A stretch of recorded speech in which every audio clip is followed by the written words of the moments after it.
안녕하십니까. 자, 누가복음 22장 보시겠습니다.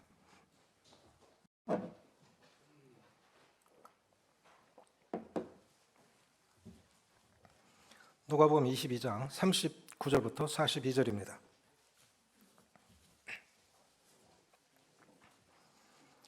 같이 읽겠습니다. 신약성경 136조. 누가복음 22장 39절로 42절 시작.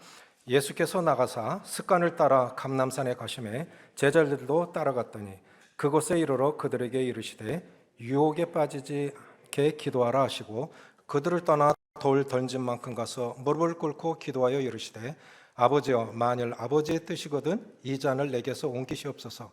그러나 내 원대로 마옵시고 아버지의 원대로 되기를 원하나이다 하시니, 하나님의 뜻 어떻게 알 수 있을까라는 제목으로 말씀을 드리기를 원합니다. 알 것 같기도 하고 모를 것 같기도 한 것이 하나님의 뜻입니다. 굉장히 어려운 것 같기도 하고 또 어떻게 보면 단순한 건데, 또 하나님의 뜻이 이때는 이렇고 저때는 저렇고 또 시기마다 장소마다 또 다른 것 같고, 그래서 참 어렵기도 하고 쉽기도 한 것이 하나님의 뜻이라고 그렇게 생각이 되어지는데, 이 주제가 왜 중요하냐면 결국 인생은 하나님의 뜻에 따라 살았느냐 아니면 내 뜻에 따라 살았느냐로 결정되기 때문입니다. 주님은 죽음의 순간에서조차도 인간의 몸을 가지신 주님이 십자가에 죽는 것이 무엇인지 몰랐겠어요? 할 수 있으면 이 잔을 내게서 죽음의 잔을 옮겨주십시오. 그러나 내 뜻대로 마시고, 여기 이제 이번에는 원이라고 그랬는데 사실 공동 번역이 더 좋죠. 내 뜻대로 마시고 아버지의 뜻대로 되기를 원하나이다. 사람이 살아가면서 죽음보다 더 큰 문제가 어디 있어요? 죽음의 순간에서조차도 하나님의 뜻을 구했습니다. 저는 코로나를 지나면서 우리 성도님들은 코로나 2년 1개월을 지나면서 어떤 교훈을 받으셨습니까? 나름 사시면서 다 교훈을 받으셨겠지만 저는 딱 한 가지 교훈 받은 것이 있습니다. 오늘 주제입니다. 이 코로나 상황 가운데서 내가 하나님의 뜻을 구했냐, 방역에 더 집중했느냐. 물론 여러모로 다 잘하신 것들 많아요. 온라인 성경 공부를 했고, 또 2부 예배를 드렸고, 2부 예배를 채택을 했고, 온라인 구제 바자회 해서 선교지도 도왔고, 코로나 걸렸다니까 음식을 나눠드리고, 다들 잘하셨는데, 잘하신 거 정말 많은데, 근데 내 편에서 그럼에도 불구하고 한편에 개운치 않은 것 한 가지가 있는데, 제 마음을 더 많이 차지하고 있었던 것이 방역이 아니었나, 그런 생각을 가져봅니다. 물론 그것이 중요해요. 심지어 교회에 경찰이, 공무원이 매주 감시하는 교회들도 있고 그랬어요. 우리 한 번도 구설수에 오른 적 없고 성도들 건강 지켰고 다 잘했습니다. 그럼에도 불구하고 제 마음 가운데 한켠에는 이 상황 가운데서 코로나보다 그 상황 가운데서 더 중요한 하나님의 뜻을 구했나? 안 구한 것은 아니지만, 하나님 이런 가운데서는 어떻게 되죠? 이런 상황 가운데서 어떻게 복음을 전해야 되죠? 이런 상황 가운데서 성도의 교제는 어떻게 됩니까? 이 상황 가운데서 말씀은 어떻게 가르쳐야 되는 거죠? 더 큰 고민은 하나님의 뜻을 구했어야 되는 것인데, 그러나 코로나가 아닌 제2의 코로나, 아니면 또 다른 상황, 수많은 사람이 살아가면서 최악의 상황들을 다양하게, 지금은 아닐지라도 앞으로 접할 수 있고, 똑같은 것이라도 또 다른 모양으로 다가올 것인데, 그런 상황 가운데서도 흔들리지 않고 구해야 할 첫 번째 것, 가장 우선적인 것, 근본적인 것, 하나님 앞에 구해야 한다면 그것은 하나님의 뜻을 구하는 것이라 하는 것입니다. 사도 바울도 예배 속에서 어느 성도님의 감사를 드렸는데, 먹든지 마시든지 죽든지 살든지 거하든지 떠나든지 내 안에서 그리스도가 존귀히 되기를 원하노라. 그게 뭐냐면 결국은 죽어도 괜찮아, 그게 주님의 뜻이라면 살아야 돼. 죽는 게 차라리 낫겠다, 너무 힘드니까. 그래서 살아야 되는 거예요. 그게 하나님의 뜻이면 배가 고파, 먹을 게 없어, 그게 하나님의 뜻이면 또 굶어야죠. 낮추시는 대로 또 해야 되죠. 중요한 건 그 상황이 아니고 내가 아닌 것 같아요. 내 자신의 삶의 모습이나 이런 처지가 아니라 그 가운데서 나를 향하신 하나님의 뜻이 무언가를 발견하는 것이 가장 중요하다고 생각이 되어지는데, 조지 투르엣이라고 하는 그 신학자가 이런 얘기를 하셨는데요. 인간이 가질 수 있는 최고의 지식은 하나님의 뜻을 아는 것이고, 인간이 행할 수 있는 최대의 업적은 하나님의 뜻을 행하는 것이다. 저는 이거 참 중요하다고 생각이 되집니다. 인간이 가질 수 있는 최고의 지식은 하나님의 뜻을, 자신을 향하신 하나님의 뜻을 아는 것이고, 인간이 행할 수 있는 최고 업적은 하나님의 뜻을 행하는 것이라는 것이죠. 왜냐하면 아무리 뛰어난, 아무리 많은 지식을 소유했다 할지라도 자신을 향하신 하나님의 뜻을 아는데 실패하면 결국은 그 삶은 아무것도 아닌 것이고, 아무리 위대한 업적을 이루었을지라도 그것을 하나님이 기뻐하지 않으시고 하나님과 아무런 상관도 없는 업적이라면 결국은 실패한 인생이라는 거죠. 솔몬 보십시오. 동산도 만들고 어마어마한 것을 이루어 놨는데 헛되니 모든 것이 헛되도다. 이 모든 것을 들었으니 너는 여호와의 말씀을 순종하고 복종할지어다. 결국은 나는 실패했으니까 너희들 그렇게 살지 마. 이 뜻 아닙니까? 그래서 가장 중요한 것은 하나님의 뜻을 구하는 것이라고 생각이 되어지고, 그래서 모든 사람들은 하나님의 뜻을 알아야 됩니다. 하나님의 뜻을 알라고 하는 말씀은 명령형으로 주어졌어요. 에베소서 5장 17절에 보면 그러므로 어리석은 자가 되지 말고 오직 주의 뜻이 무엇인가 이해하라. 결국 무엇이 어리석은 삶입니까? 어리석은 자가 되지 말고 오직 주의 뜻이 무엇인지 이해하도록 하라. 또 우리 잘 아시는 로마서 12장 2절의 말씀, 너희는 이 세대를 본받지 말고 오직 마음으로 변화를 받아 하나님의 선하시고 기뻐하시고 온전하신 뜻이 무엇인지 분별하도록 하라.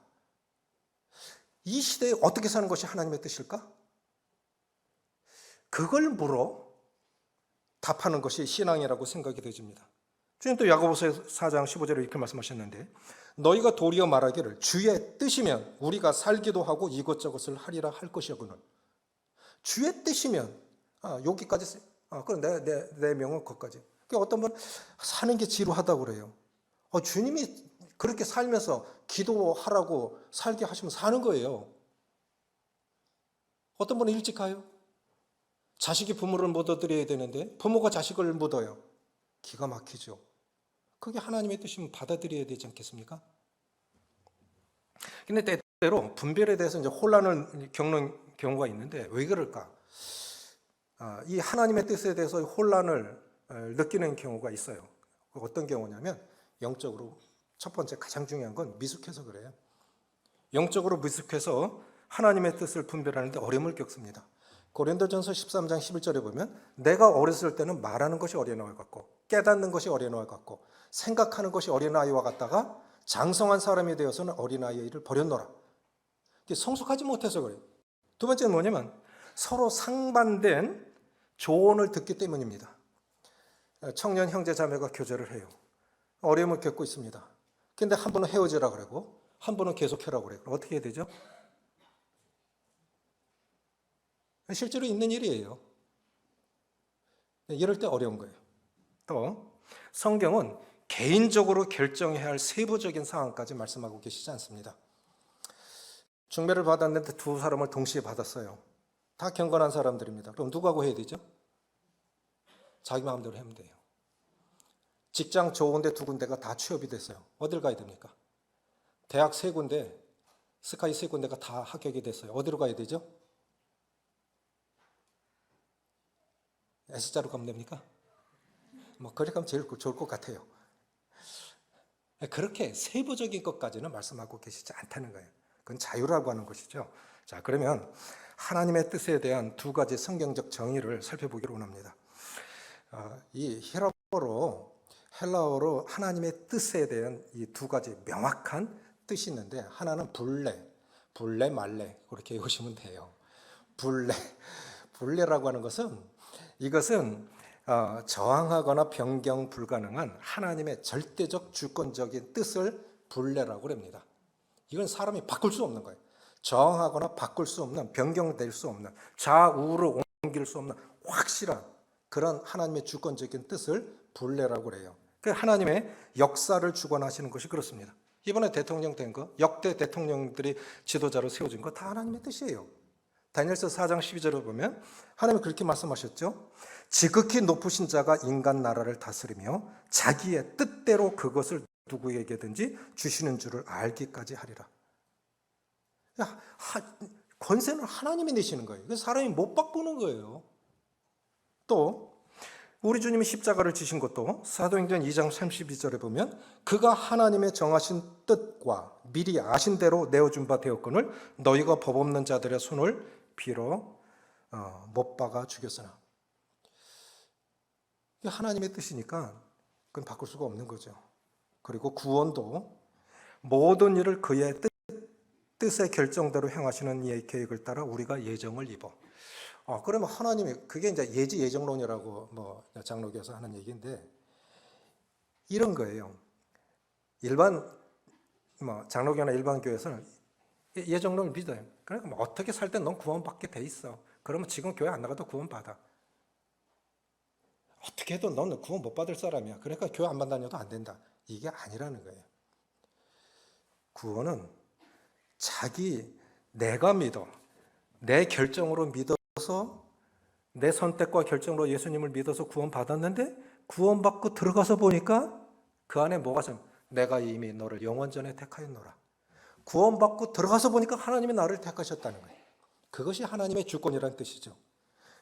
또 하나는 뭐냐면 이제 딜레마라고 하는 뜻인데, 이것은 저항하거나 변경 가능한 하나님의 허용적인 뜻입니다. 예를 들어서 디모데전서 2장 4절에 보면 하나님은 모든 사람이 구원을 받으며 진리를 아는 데 이르기를 원하시느니라. 하나님은 모든 사람들이 구원받기를 원하세요. 그렇죠? 그런데 구원받는 사람도 있고 못 받는 사람도 있죠. 그 하나님, 모든 사람이 구원받기를 원하시는 것이 하나님의 뜻인데 내 결정에 의해서 그것이 안 될 수도 있다는 거예요. 또 데살로니가전서 4장 3절에 보면 하나님의 뜻은 이것이니 너희의 거룩이니라. 거듭난 그리스도인인데도 거룩하게 살아야 되는데 거룩하게 살지 못할 때 있어요. 그렇죠? 우리도 그럴 때 있고 다른 분들도 그럴 때 있잖아요. 그러니까 하나님의 뜻이 그것을 행하는 사람의 의도에 의해서, 의지에 의해서 거부될 수도 있고 변경될 수도 있다는 거예요. 이 두 뜻 가운데 근데 이제 중요한 것은 이런 것입니다. 만약에 하나님의 주권적인 뜻만 있고 내 자의적 뜻이 무시된다고 하면 우리는 로봇으로 살아가야 돼요. 내 의지는 없는 것입니다. 에덴 동산에 선악과 열매를 만드시고 생명나무도 심으시고 생명나무 열매를 따먹어라. 이건 따먹지 말라. 이 자유의지를 주셨잖아요. 우리에게 만약에 네 마음대로 살아가라. 그럼 이 세상은 어떻게 될까요? 하나님의 주권적인 뜻이 없고, 그러니까 분례는 없고 딜레마만 있다면, 보통 딜레마 그러면 황색불이 들어왔어요. 신호등 앞에서 갈까 말까 에라 모르겠다. 그럼 이제 찍히는 거예요. 이걸 이럴 때 딜레마로 쓰는데 사실은 그 뜻은 아니에요. 딜레마라고 하는 것은 하나님의 뜻은 이거예요. 그런데 내 의지에서 이렇게 될 수도 있고 저렇게 될 수 있어요. 그 책임은 내가 지는 겁니다. 그런데 그 딜레마라는 단어 속에 뭐가 들어있느냐면 하나님의 소원이라는 뜻이 들어있어요. 우리가 꼭 기억하셔야 돼요. 구원 못 받을 수 있어요. 그런데 하나님의 본 뜻은 그가 구원받는 거예요. 하나님은 모든 사람이 구원을 받으며 진리를 아는 데 이르기를 원하시는데 또 불구하고 그 사람은 계속 거부해요. 거부될 수 있는 거예요. 그 사람의 의지에 의해서.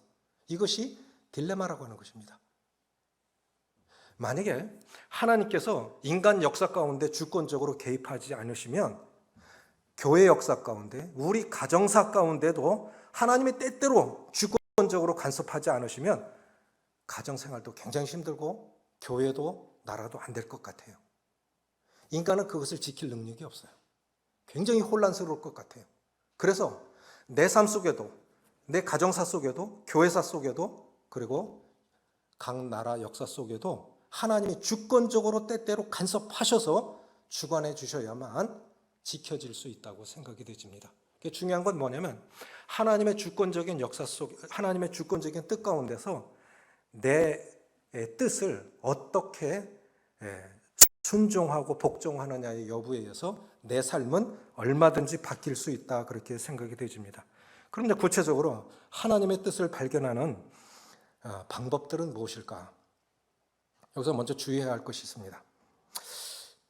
우리는 매일매일 하나님의 뜻을 물어 사는 사람들이 그것이 그리스도인의 삶입니다.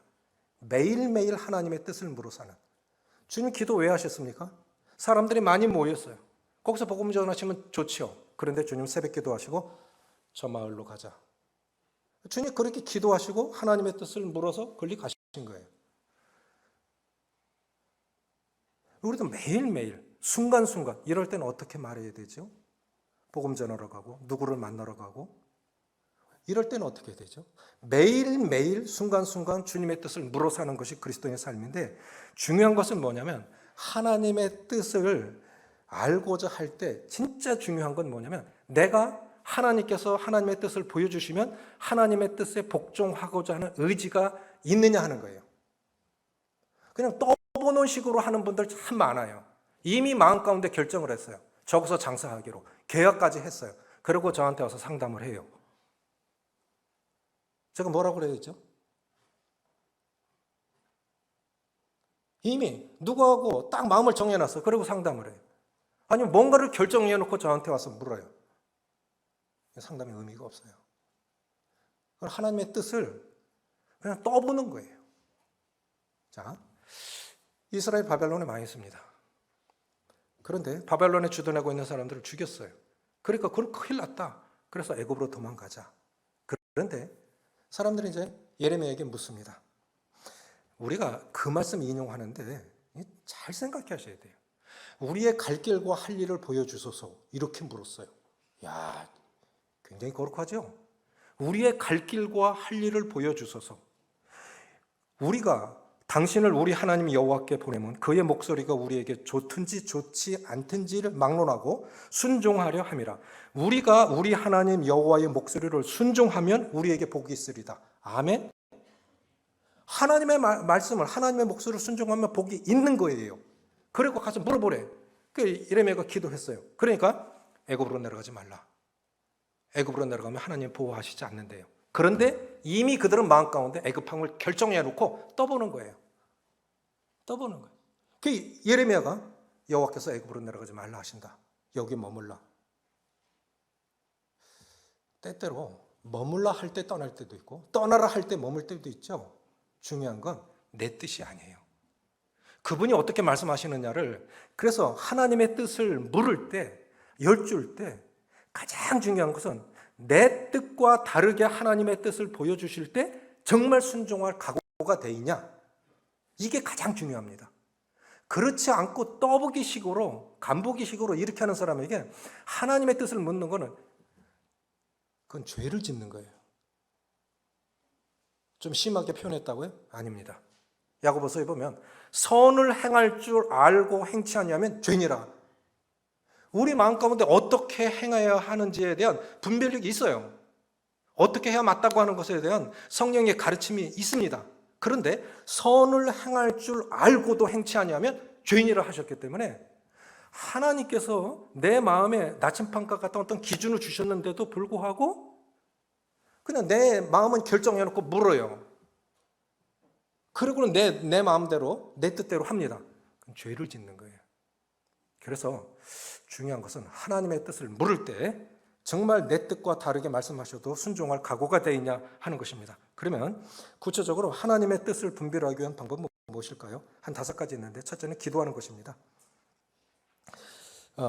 골로새서 1장 9절에 이로써 우리도 듣던 날부터 너희를 위하여 기도하기를 그치지 아니하고 구하노니 너희로 하여금 모든 신령한 지혜와 총명에 하나님의 뜻을 아는 것으로 채우게 하시고. 사도 바울이 골로새 성도들을 향한 간절한 기도 가운데 하나가 그게 내 자녀들이 세상에서 잘 되기보다 하나님의 뜻 가운데 살았으면 좋겠다. 아무리 잘 돼서도 하나님의 뜻 가운데 있지 않고 뜻 가운데 살지 않으면 부모 삶도 헛된 거예요. 본인의 삶도 헛되고 본인의 삶도 부모의 삶도 헛된 것입니다. 교회도 아무 의미가 없는 거예요. 교회에서 그렇게 가르치지 않았으니까. 그래서 무엇을 기도해야 되느냐? 하나님의 뜻을 이해할 수 있도록 기도해야 되고, 또 하나는 뭐냐면 하나님의 뜻을 순종할 수 있는 마음을 달라고 기도하셔야 됩니다. 여호수아 여리고성 뭐 싸우지도 않고 그 어마어마한 여리고성 정복을 했어요. 기브온 거민들이 와서 사기를 친 거죠. 우리가 굉장히 먼 데서 왔는데 너무 거리가 멀어서 이 빵도 곰팡이가 났고 이렇게 됐는데 우리하고 화친합시다. 야, 이거 싸우지도 않고 이겼네. 이거 화친을 했어요. 그게 하나님의 뜻입니까? 하나님의 뜻이 아니에요. 그래서 어떻게 해요? 모든 백성들이 다 족장들을 원망하니라. 그래서 특별히 인도자들은 어려워요. 무엇인가 결정하면 그 공동체가 전체가 그 방향으로, 잘못된 방향으로 가야 하기 때문에 인도자들이 특별히 깨어있지 않으면 어려운 것입니다. 국가 지도자는 더하고 교회 인도자들도 영적으로 그래서 교회는, 성도들은 인도자들을 위해서 정말 기도해 주셔야 돼요. 다른 거 말고 인도자들이 바른 설정, 바른 방향 제시를 할 수 있도록 기도하셔야 됩니다. 이게 잘못되면 이제 공동체에게 원망을 듣는 것이죠. 그래서 기도란, 주님도 그 인간에게 있어서 가장 이 어려운 것이 죽음을 맞이하는 것이 아닙니까? 그것도 홀로 맞이하는 건 아닙니까? 그런데 죽음 앞에서도 주님께서 물으신 것은 내 뜻대로 마시고 아버지의 뜻대로 되기를 기도하셨습니다. 두 번째는 뭐냐면 하나님의 말씀입니다. 그래서 하나님의 뜻을 분별하는 데서 가장 중요한 것, 제일 먼저 생각해야 할 것은 기도. 오늘은 어떻게 사는 것이 주님의 뜻일까요? 누구를 만나는 것이 주님의 뜻일까요? 어떻게 하는 것이 주님의 뜻일까요? 이건 굉장히 중요합니다. 돈을 어떻게 써야 되죠? 이건 내 돈이 아니고 주님의 돈인데, 저는 재물의 청지기고 시간의 청지기고 은사의 청지기인데 어떻게 살아가야 되죠? 재물도 망하면 안 되는 거예요. 그 내 돈 아닌 거예요. 시간도 그렇게 마음대로 쓰면 안 되는 거죠? 물론 우리가 실수할 수 있어요. 그런데 내 거라고 생각하면 마음대로 합니다. 그렇게 못하는 거죠. 그 하나님의 말씀인데, 두 번째는 뭐냐면 하나님의 뜻을 분별하는 데 있어서 중요한 기준이 되는 것이 하나님의 말씀입니다. 존 맥아더 목사가 제시한 것인데 전 이거 참 중요하다고 생각이 되죠. 매일매일 하나님의 말씀을 묵상하면서 주의 뜻을 분별하는 게 맞아요. 그런데 변치 않는 기준이 있습니다. 어떤 상황 가운데서도 매일매일 주시는 말씀으로 분별해서 하나님의 뜻을 분별해서 따라가는 게 맞는데, 하여간 상황에 관계없이 하나님께서 말씀하신 기준점이 있어요. 그게 5가지예요. 첫 번째, 요한복음 6장 40절을 보면 내 아버지의 뜻은 아들을 보고 믿는 자마다 영생을 얻는 이것이니 마지막 날에 내가 이를 다시 살리리라. 내 아버지의 뜻은 아들을 보고 모든 사람들이 구원받는 거예요. 그럼 이렇게 생각하시면 됩니다. 내가 정말 하나님의 뜻 가운데 살고 있나?를 분별할 때 첫 번째 기준은 뭐냐면 내가 복음에 협력하는 삶을 살고 있나? 라는 거예요. 내 아버지의 뜻은 아들을 보고 믿는 자마다 영생을 얻는 이것이니, 그 하나님의 가장 큰 뜻은 모든 사람이 구원받는 거예요. 그래서 내가 복음에 협력하는 삶을 살고 있느냐? 그렇지 않으면 하나님의 뜻 가운데 사는 거 아닙니다. 두 번째 말씀, 데살로니가전서 4장 3, 4절에 하나님의 뜻은 이것이니 너희의 거룩함이라. 음란을 버리고 존귀함으로 자기 안에 취할 줄 알고. 내가 정말 거룩한 삶을 살고 있나? 이것이 하나님께 영광이 될까? 교회의 덕이 될까? 그리스도인 신앙의 간증이 될까? 이 사람하고 어울려도 되나? 그것이 거룩과 관계된 것이라면 조심해야 됩니다. 세 번째는 뭐냐면 성령 충만한 생활입니다. 에베소서 5장 17, 18절 그러므로 어리석은 자가 되지 말고 오직 주의 뜻이 무엇인가 이해하라. 술 취하지 말라. 이는 방탕한 것이니 오직 성령의 충만함을 받아라. 내가 하나님의 뜻 가운데 살고 있나? 우리 인간이니까 넘어졌다 일어났다 하루에도 수없이 하지요. 구원은 순간이지만 성화는 평생에 걸쳐서 합니다. 정말 잘 변화되지 않는 것이 본성이지요. 그래도 자기 딴에는 최대한 노력해서 변화됐다고 하는데 제일 인정 안 하는 사람들이 배우자예요. 배우자가 볼 때는 당신이 그렇지. 참 힘들죠. 그런데 제일 잘 알아요. 성령 충만하면 갈등도 줄어들 것이고 마음의 평강도 있을 것이고 기쁨도 있을 것이고 능력도 있을 것입니다. 그래서 세 가지, 복음에 협력하는 삶을 살고 있냐, 거룩하고 경건한 삶을 사냐, 성령 충만한 삶을 살고 있냐. 네 번째, 우리가 잘 아시는 말씀 데살로니가전서 5장 17, 19절에 항상 기뻐하라, 쉬지 말고 기도하라, 범사에 감사하라, 이는 그리스도 예수 안에서 너희를 향하신 하나님의 뜻이니라 했죠. 그 하나님의 뜻은 뭡니까? 기뻐해야 되는 거예요. 주님이 아니니까 다른 것으로 보니까, 주님 안 보이고 다른 것이 보이니까 안 기뻐요. 기도가 꼭 시간을 정해서 하는 것만이 기도가 아닙니다. 때때로 기도하십시오. 고정적인 자리에서 시간 정해놓고 하는 것도 중요한데요. 그렇게 숙제하듯 하는 거 기도 꼭 그것만이 기도일 수는 없어요. 우리가 왜 실수합니까? 기도하는 마음으로 안 하고 결정하고 기도하는 마음으로 말하지 않으니까 실수합니다. 범사에 감사하라는 것이 하나님의 뜻입니다. 이 코로나 상황 가운데서 얼마나 감사하셨습니까? 요즘 참 감사가 되더라고요. 장로 모임 가운데서 그렇게 기도해서 하나님, 세 끼 먹을 수 있는 거 참 감사합니다. 쉴 수 있는 집 있는 거 감사합니다. 가족이 있는 거 감사합니다. 우크라이나 생각해 보십시오. 스리랑카 생각해 보십시오. 1960년대에 우리나라 국민소득이 300불이었어요. 400불이어야, 국민소득 400불이어야 하루에 1불로 살아가요. 쉽게 말해서요, 국민소득 400불이어야 하루에 1,000원으로 살아갈 수 있다고요. 그런데 우리나라는 300불이었어요. 지금 몇만 불입니까? 3만 불, 조금 있으면 4만 불 들어가요. 이제는 배고픈 거 걱정하는 게 아니라 어떻게 하면 이 비계를 없애야 되나? 어떻게 1kg 빼려면 이거 얼마나 노력해야 되지? 이거 걱정하고 있잖아요. 생각해 보십시오. 가족이 있고 정말 감사한 거 많잖아요. 예배 드릴 수 있잖아요. 하나님이 딱 병원에 눕혀놓으면 어떻게 하실 거예요? 자식들이 내 마음대로 돼요? 감사할 거 참 많아요. 항상 기뻐하라, 쉬지 말고 기도하라, 범사에 감사하라, 이는 그리스도 예수 안에서 너희를 향하신 하나님의 뜻이니라. 그러면 본이 흔히 말로 망해도 감사해야 되는 거예요. 거기 하나님의 뜻이 있어요. 그 후에 어떻게 될지 몰라요. 주님이 어떻게 더 축복하실는지도 모릅니다. 마지막으로 베드로전서 3장 17절에 선을 행함으로 고난받는 것이 하나님의 뜻일진데 악을 행함으로 고난받는 것보다 나으니라. 덕과 득 사이에 갈등이 생길 때는 덕을 택하십시오. 덕을 선택하면 손해는 봅니다. 덕과 득 사이에 때때로 내가 물질적인 손해, 인격적 손해보는 건 사실이에요.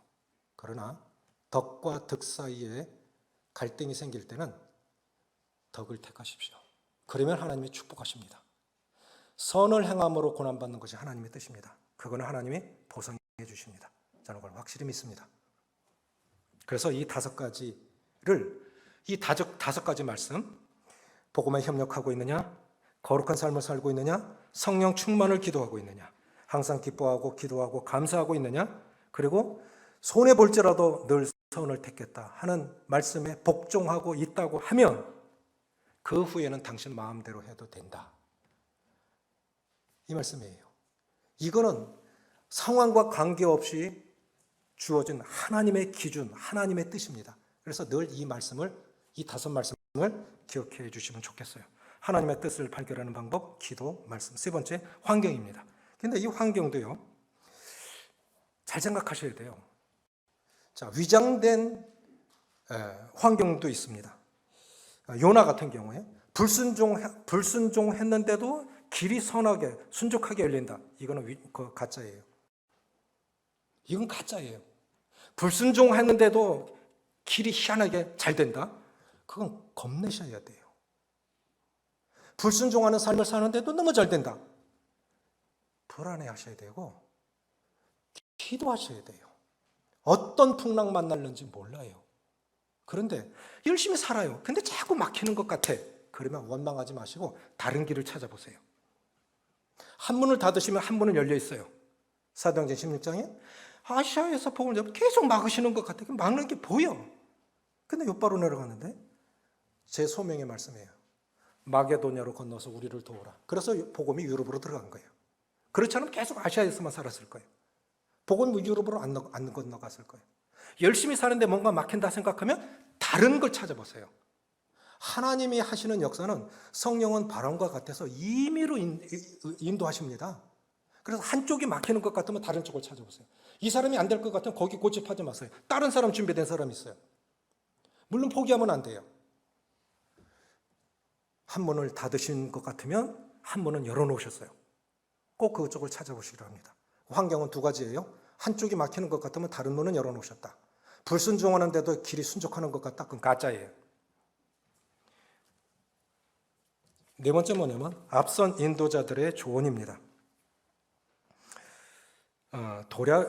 잠언 11장 14절에 도략이 없으면 백성이 망하여도 모사가 많으면 평안을 누리느니라 했을 때 그 모사가 카운셀러, 상담자입니다. 상담자. 그래서 영적 인도자를 만나는 건 훌륭한 인도자들이 곁에 계시다고 하는 건 참 감사할 일입니다. 축복된 일입니다. 다윗은 늘 선지자를 곁에 두고 살았어요. 조언을 받은 거예요. 다윗의 평생 소원은 건축입니다. 내 성전 건축하고 싶은데 어떻게 하면 좋지?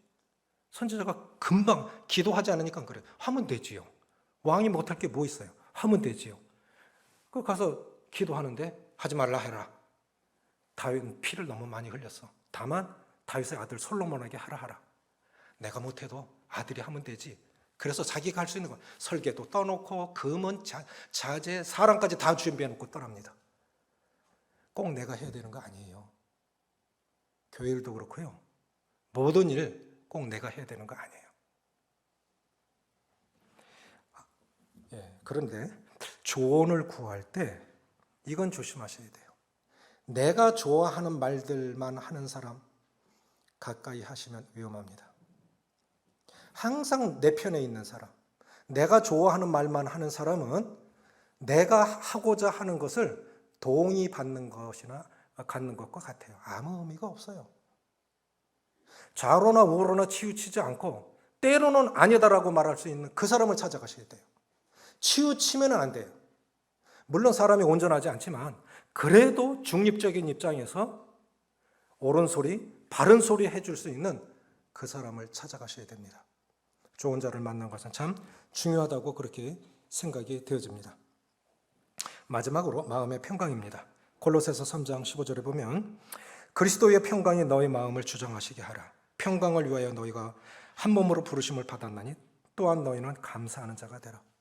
그래서 하나님의 뜻을 물을 때 가장 중요한 마지막 방법은 마음의 평강이에요. 신기하게 하나님의 뜻 가운데 행했을 때는요, 마음에 참 위로부터 오는 평안이 있어요. 그게 내가 원하는 길 아니에요. 그런데도 불구하고 마음에 참 평안함이 있어요. 나 정말 어려워요. 뭐 물질적으로도 건강적으로도 관계 속에서 많이 어려운데 그런데 참 희한하게 평안이 있어요. 그런데 내가 옳다 생각하고 그게 세상 방법으로 지혜로운 것 같은데 마음에 평안이 없어요? 그건 주님의 뜻이 아니에요. 왜냐하면 성령께서 근심하시는 거예요.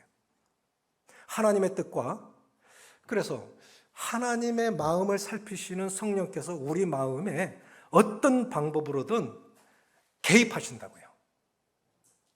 마음에 불편함을 주시든 환경적으로 어려움을 주시든 하나님의 뜻이 아니라고 하면 어떤 모습으로든 개입을 하신다고요. 이 5가지 잘 생각하시면 좋겠어요. 하나님의 뜻을 분별하는 구체적인 방법, 기도하시는 겁니다. 하나님의 뜻이 무엇인지 진짜 복종할 마음이 있는지. 두 번째, 매일매일 주님의 말씀을 묵상하고 분별해서 결정하는 것이 중요하지만 존 맥거더 목사님이 말씀하신 이 하나님의 흔들림 없는 뜻 5가지 애워놓으시면 제일 좋겠죠. 세 번째, 환경 조심하셔야 되죠. 위장된 환경일 수도 있으니까. 네 번째, 앞선 인도자들의 조언. 그런 분들을 곁에 모시고 계시다고 하는 건 참 축복입니다. 5번째, 하늘로부터는 마음의 평강. 이런 것들을 기억하시면서 매일매일 하나님의 뜻을 물어 하나님 기쁘시게 하는 삶을 사시기를, 승리하는 삶을 사시기를 원합니다. 기도하시겠습니다. 아버지 하나님, 하늘의 뜻이 이 땅에 이루어지기를 구하라고 우리에게 말씀해 주셨습니다. 이제 우리가 사는 건 내가 아닌 하나님의 뜻 가운데 사는 것이어야 되는데 죽음보다 더 큰 문제가 어디 있겠습니까? 죽음의 순간에조차도 하나님의 뜻을 물었던 우리 주님, 어떤 형편에서든지 하나님이 원하시는 삶, 하나님의 뜻대로 살기를 원했던 사도 바울, 그러기 위해서 이제 하나님의 뜻이 무엇인지 매일매일 주시는 말씀을 묵상하면서 하나님의 뜻을 물어 그 뜻대로 살기를 원하고, 하나님이 좌우로 옮길 수 없는 분명한 기준으로 말씀하신 그 5가지 말씀들, 또 환경 속에서 주님의 뜻을 판결할 수 있는 지혜를 주시고, 또 인도 부족할 때 앞선 인도자들, 전문적인 그러한 분들의 조언도 잘 들을 수 있도록 도와주셔서 저희에게 주신 많은 그런 다양한 축복들, 하나님의 영광과 복음 위에서 잘 쓰임받을 수 있도록 도우시기로 나왔고, 성령께서 주시는 평강으로 이끌림을 받아서 모쪼록 우리 모든 성도님들 다 하나님은 뜻 가운데 살아서 하나님의 영광이 되고 내 삶도 보람 있고 행복하고 가치 있는 삶이 될 수 있도록 모두를 축복하시기를 원하며 우리 주 예수님의 이름으로 감사하며 기도합니다.